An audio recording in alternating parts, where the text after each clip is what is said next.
Vamos lá, gente.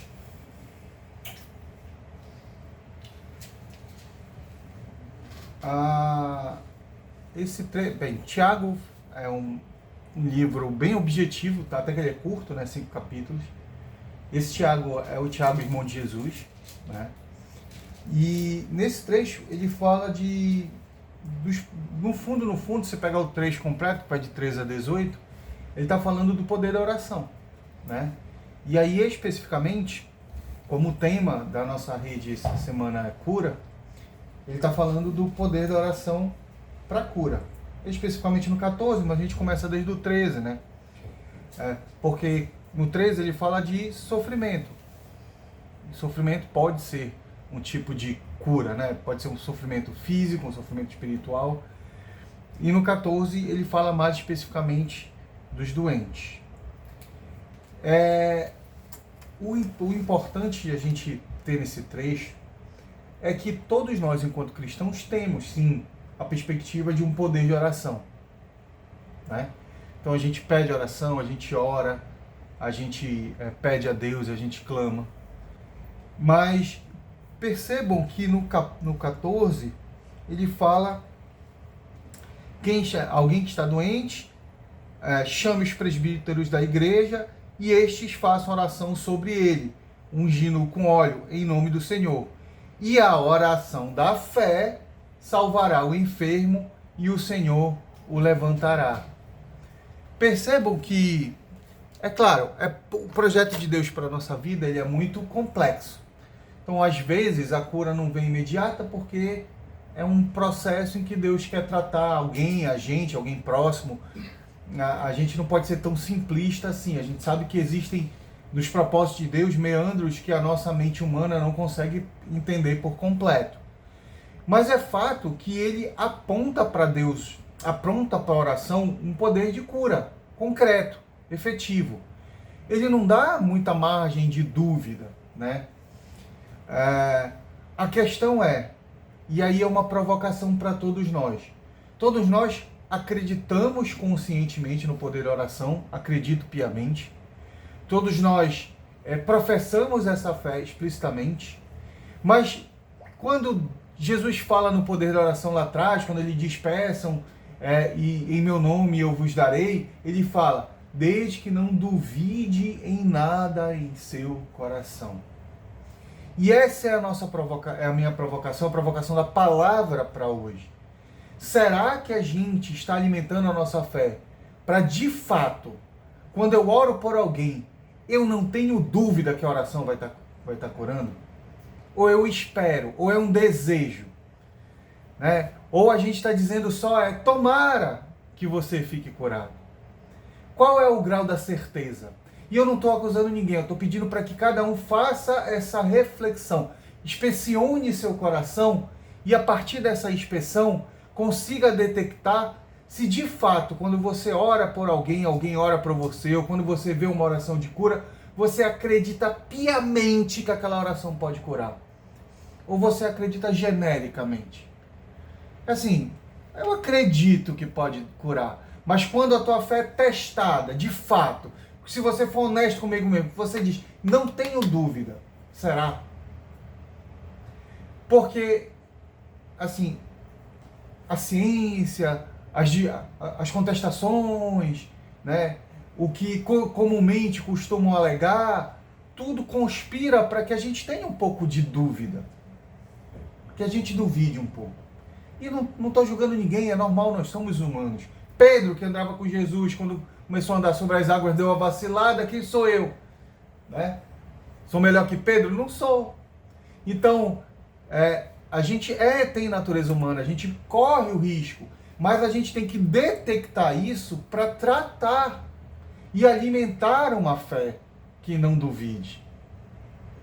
Será que a gente, por vezes, não perdeu a oportunidade de receber cura ou de curar alguém em oração, porque a nossa fé não estava viva o suficiente para matar no peito essa bola e dizer, vem cá que eu vou orar para ti. Vem, Espírito Santo, bora. Não sou eu mesmo, é tu que cura, tu és Jesus que cura, bora orar.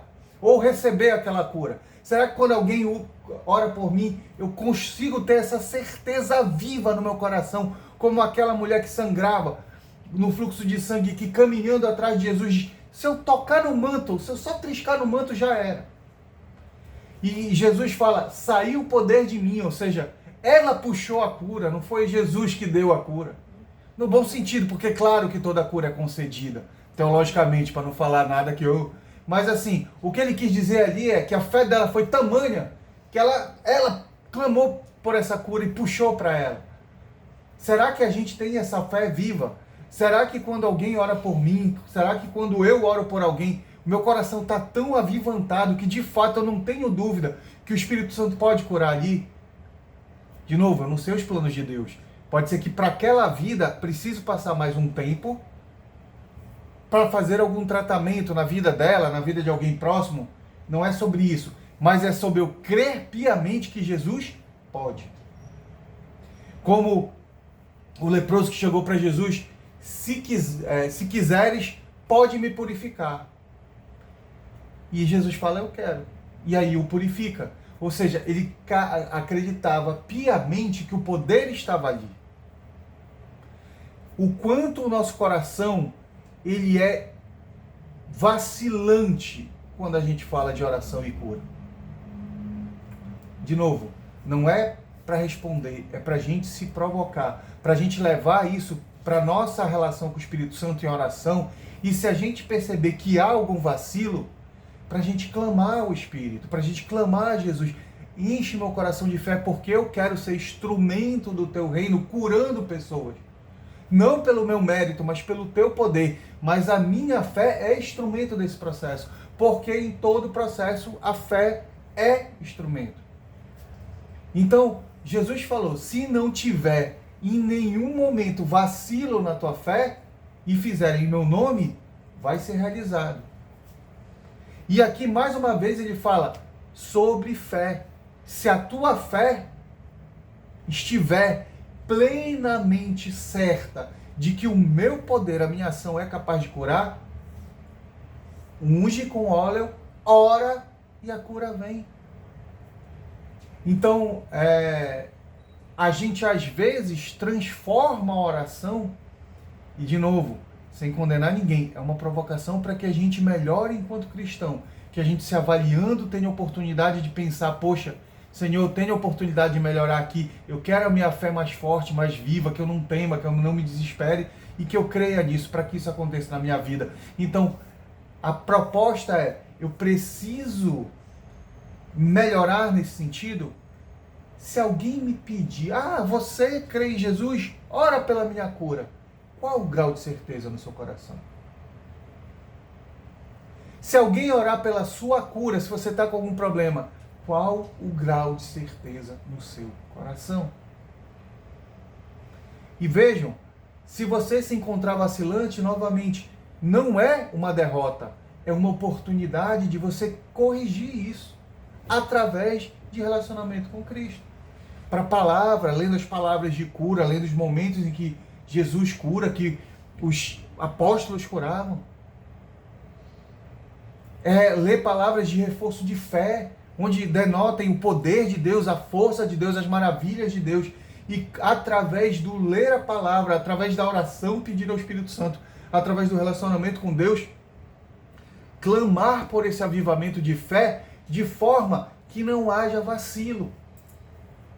E, segundo a palavra de Deus, não sou eu quem digo, não é o Sandro que fala, mas a palavra de Deus, porque se fosse eu que falava, valor nenhum teria, mas a palavra de Deus diz que aqueles que agem em nome dele, com a fé, sem vacilar, ele fará obra. Ele diz, vocês farão obras maiores do que as que eu fiz. Então, será que as promessas de Deus são vazias? Será que Deus prometeu e que Jesus prometeu que não iria cumprir? Isso não existe, é claro. Mas então, se Jesus passa uma fórmula, um jeito, se ele dá uma instrução, se ele dá uma orientação, aquela orientação, se seguida, vai dar certo. Se não dá certo, talvez seja porque, não por falha de Jesus ou por falha de Deus, mas talvez eu não esteja seguindo ipsiliter, ou seja, como eu deveria seguir passo a passo. E de novo, não é uma crítica, nós somos humanos. Pedro negou Jesus, Pedro vacilou ao caminhar, todos temos nosso momento de vacilo. Por isso a palavra diz que é bom que não andemos só, porque quando um cai, o outro levanta. Mas é sobre a oportunidade de a gente viver o especial de Deus e fazer quem está com a gente viver o especial de Deus através de uma busca por uma fé viva, ativa, realizadora. Sabe? Quantos Deus quer alcançar através de nós? Porque a gente não pode achar que a gente é o fim do plano de Deus. Ou seja, chegou em mim, resolveu. Não, Deus quer alcançar aqueles que estão no meu ambiente, mas que ainda não foram alcançados. Eu não sou o fim do plano de Deus, nem você. É o próximo, é o próximo, é o próximo. Deus quer todos os seus filhos. Mas para isso, a gente tem que ajudar no sentido de ter uma fé que alcance. Seja na postura, seja na palavra, seja na proatividade. Quer ver outra provocação? Quantos de nós ouvem ativamente que pessoas estão doentes, física, emocionalmente, espiritualmente, e não oferecem oração? Vergonha. E é normal, tá? Eu já disse aqui, eu era daquele adolescente que aos 13 anos atravessava a rua quando vinha alguém conhecido porque eu tinha vergonha de cumprimentar. Esse era o Sandro. Mas vergonha, vacilo de fé, medo de não dar certo. Eu não sei vocês, mas eu, na minha fé ainda imatura, cheguei a achar que eu estava ajudando Deus para não orar, porque eu dizia assim, não, vai que falhe, aí a pessoa não vai mais acreditar de Deus, então eu não quero se prejudicar a Deus. Mas não é isso que a palavra fala. Na verdade, a minha fé era vacilante. E aí, sendo vacilante, eu orando, eu me dispondo a orar, e falhando ou não me dispondo, eu estou não cumprindo o plano de Deus de qualquer forma. Porque o plano de Deus vá atrás do perdido, vá atrás do necessitado. E o necessitado, às vezes, a gente quer olhar só como aquele que é uma necessidade econômica. Mas a necessidade espiritual ela é maior que a necessidade econômica, porque a necessidade econômica, um pouco de um alimento, uma ajuda financeira supre. A espiritual, se não suprida, leva à perdição. Então, Deus nos convida a colaborar com a necessidade de todos, inclusive a financeira. A gente não pode ser um cristão que se conforme em ver o outro passar fome e achar normal. Tem que nos incomodar. Mas a necessidade espiritual ela é maior.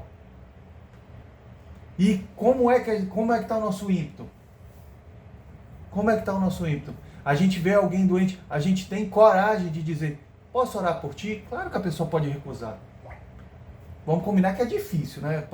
Uma pessoa, ainda mais se estiver doente, recusar uma oração, meu Deus, Deus abençoe essa alma, porque precisa, mas é difícil. Mas ainda assim, o meu papel é oferecer. E depois crer. É isso. Não sou eu que curo, não sou eu que faço, não sou eu que... Senhor, meu papel é me dispor para a obra e crer. E o resto é com Ele. Se às vezes a cura vai ser automática ali porque é plano de Deus, se às vezes ali ela está só saltando uma semente porque aquele coração ainda está duro e Deus precisa trabalhar naquele coração para que a cura venha, ou porque Ele precisa que a cura chegue com outro familiar próximo, porque tem plano de Deus para alcançar outro, a gente não conhece os planos de Deus para como Ele vai fazer. Mas a gente conhece os planos de Deus para o que a gente tem que fazer. E essa palavra é uma palavra de confronto com a nossa fé. É para ser uma palavra, quando a gente se coloca como o alvo da oração, de acalento. Poxa, quando eu estiver, eu tenho onde buscar. E que a gente tenha fé para isso, que a gente não pode duvidar. Mas é também uma palavra de compromisso. Porque a gente também tem que ser aquele que realizará. A gente tem que ser a voz que ora pelo outro. A gente tem que ser o ouvido que recebe a oração, com o coração aberto e fé ativa quando precisa, mas tem que ser a voz ativa quando encontramos alguém que precise. Então, essa palavra curta, 2 versículos, que parece ser apenas um acalento ao coração, é também uma provocação à nossa fé, que precisa ser trabalhada para ser uma fé não vacilante, mesmo naquilo que o mundo diz ser impossível, ou antilógico, ou irracional, porque o Deus verdadeiro, a verdadeira maravilha de Deus e o verdadeiro poder de Deus se revela no impossível. Porque no possível não precisa de Deus, o homem faz. O poder verdadeiro de Deus se revela no impossível. Então é aí que a nossa fé tem que crer mais. Porque onde é possível, ele não precisa nem agir. Não, eu já dei a ciência para vocês, eu já dei os meios para vocês.